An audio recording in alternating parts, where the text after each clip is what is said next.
Nations Association to present and to share his perspective.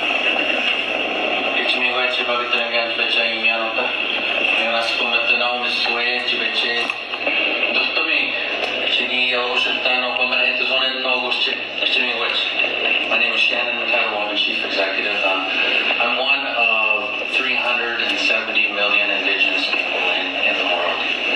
I'm one of 38 million OECD Indigenous people that are part of your network. I come from a legacy and a people that have experienced a natural capital erosion to our territories due to colonization over the last 400 years.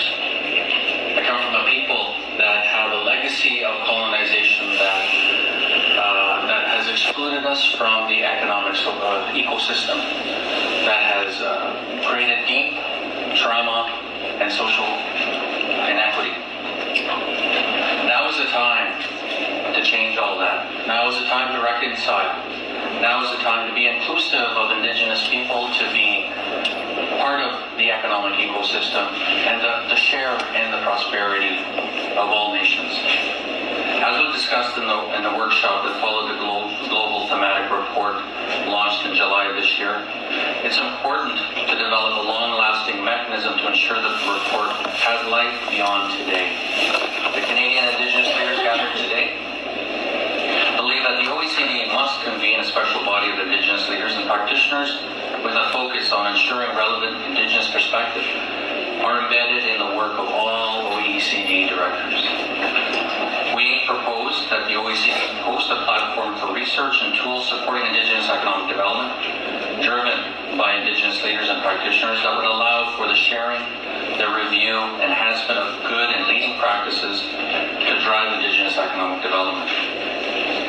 As a next step, the governments of Canada and Australia have asked the OECD Secretary to provide a proposal for this platform. The Canadian Indigenous leaders gathered today believe that this mechanism should, at minimum, meet the following conditions.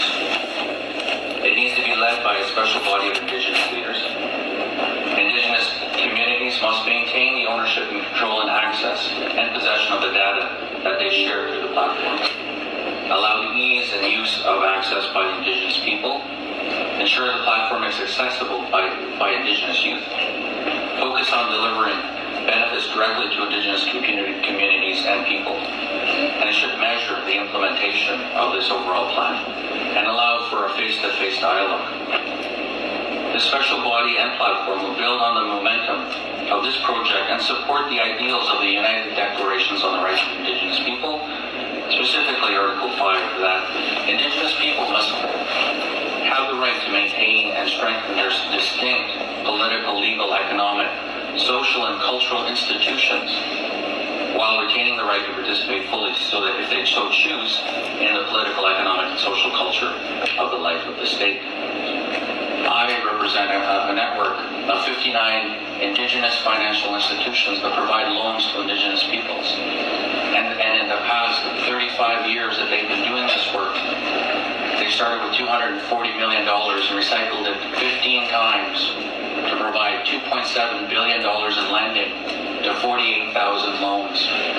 This is an example of success when Indigenous people are provided the opportunities to participate. And it's a good example for other member states to be inclusive and provide these type of services and opportunities to stimulate this economy. And it's important because of the OECD's platform on the world stage and your reputation and standard to be inclusive to Indigenous people. We hope that you will support the concept of this special body and platform, be patient with its development, and see the value in place-based approach to economic development that is aligned with the sustainability goals and the needs of Indigenous people.